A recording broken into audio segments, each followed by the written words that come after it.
the world did Invoked come from for this event?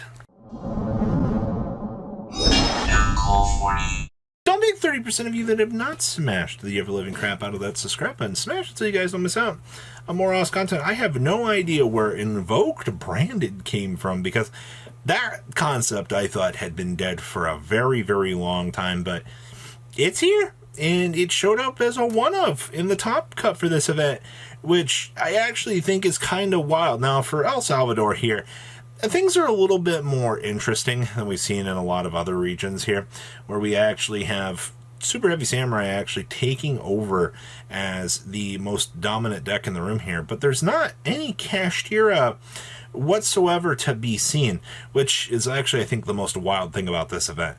The fact that you have that much diversity is amazing. We also had one Purely deck in Top Cut, so finally Purely is getting the chance to do something here. The deck has been all over the place, this format.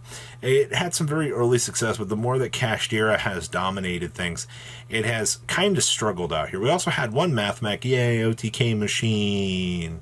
Then we had one standard branded deck, which, all things considered, I'm not really all that surprised, honestly. We also had one Trap Tricks deck. Okay, Trap Tricks, I see you. Glad to see that the structure deck is back in action and doing its thing. And then we also had a Flanders deck. Now, Flanders, for the last little chunk of time here, has actually kind of been shaking things up. And I think that's actually kind of interesting. The fact that, you know, Flanders is going to step back up into the light here, doing its thing, has been pretty good.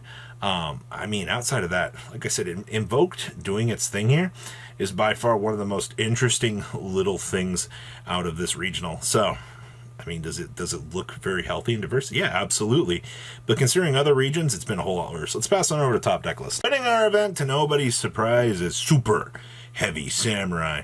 We are seeing those anti-spell fragrances down here in the side deck doing its thing, as it should, because that has been the massive, massive flavor of the block. I have genuinely enjoyed seeing anti-spell just be this crazy card that is, it has warped the format so badly here. 41 cards is a little bit daring. We wanted to get a little bit of excitement out of things out here, but I think for what you're looking for in terms of your standard metagame, Super Heavy has been, it's been pretty easy to deal with. Yeah, honestly, looking at this, Super Heavy builds are some of the most straightforward Yu-Gi-Oh! We've had out here. And I mean, we've gone through how many lists at this point in time to talk about in terms of ratios. Okay, next up here we have our, wow, both our Super Heavy list were first and second. Can nobody stop this deck? Like, where's all the Kashtira players that we need to actually check this deck? Interesting things here. I mean, we're playing 2 copies of Fenrir in the main deck, which has been a little bit more standard, I feel like. Actually, I think it'd be like a 50-50 here, just to kind of see what players are kind of bringing to the table. Same amount of hand traps. The little C down here in the side deck is a little bit more techy. Haven't seen a lot of builds doing that. Standard buy steel package. This build also got kind of daring because we're not playing Spell Canceller Saruja, which has been a pretty big progenitor of disgusting things out here overall. But okay, list once again feels very, very standard. You do kind of see those little tech choices, like I mentioned, the Spell Canceller and things like that, that make, you know, the differences in terms of your gameplay. Next up here we have our Flanders deck. Wow. Congrats to Flanders for placing super high in this tournament. We are getting access to the Simorg package in this build. First of all, 43 cards is a lot for this deck. I don't know if I'd be pushing that much, but interesting. I see we are citing the Dark Simorg in here as well. So, man, Dark Simorg main and the anti-spell. You know, if this deck can actually pull off some of, you know, those level of combos, I think that it's really going to detour a lot of people. Also love the side deck. We're not even playing Ghost Reapers, but, I mean, the extra deck looks like we could be. Dark Ruler No More, Harpy's Feather Duster. A lot of those cards that you're going to need here to kind of detour your opponent. Very present. Yeah, there's nothing else. I mean, 43, like I said, is a little bit weird, but it worked out. So I can't question it too much, right? Next up here, we have our Invoked branded deck. Now, what amazes me about this is, you know, we're playing the branded fusions, obviously, but like normal summon Alistair, turn into Artemis. We're not even doing like the secure garden of place. We just went ahead and we're just playing Artemis, which I guess is interesting. We're playing Ecclesias with the Fleur-de-Lis in here as well.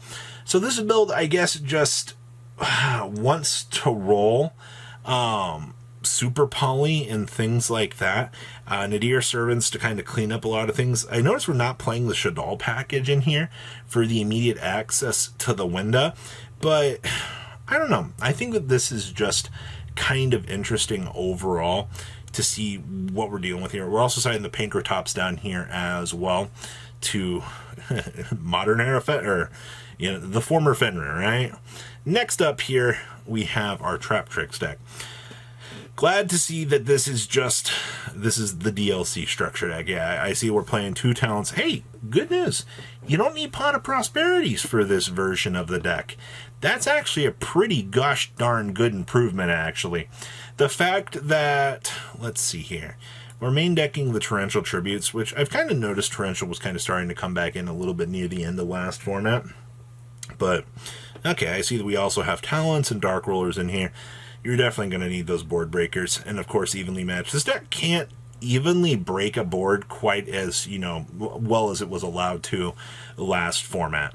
And I mean, you can still get away with things, but Trap Tricks have to evolve right now because of Super Heavy Samurai. The pressure that deck is putting down on the format, pulling it to the other extreme of things where, Trap Tricks only had to handle, one thing, is kind of turned into a little bit of an issue. Next up here, we have our next branded list.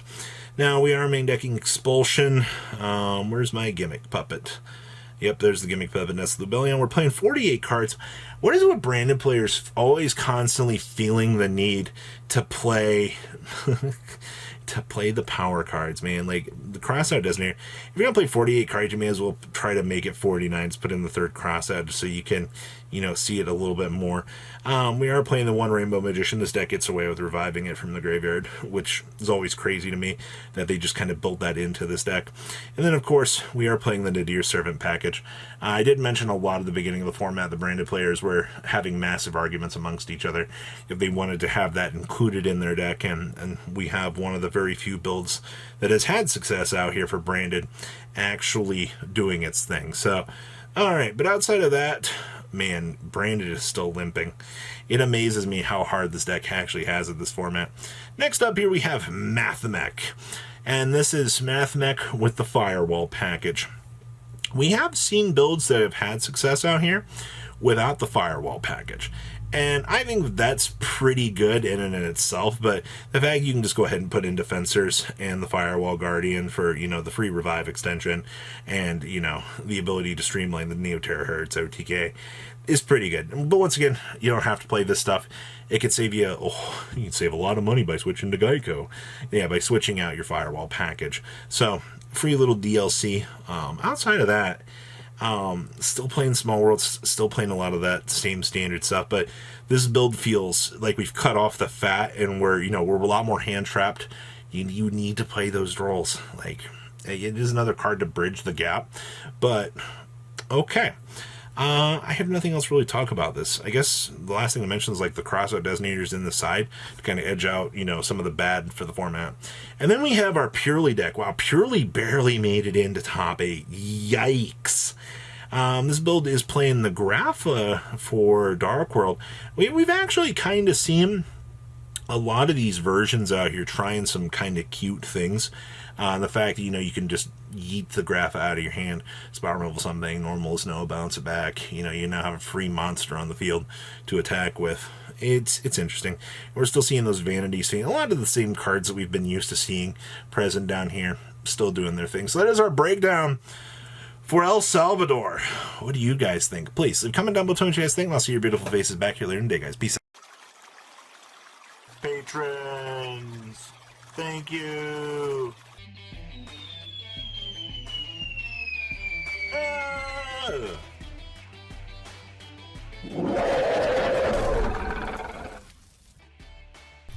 Thank you so much for watching. Check out these other videos.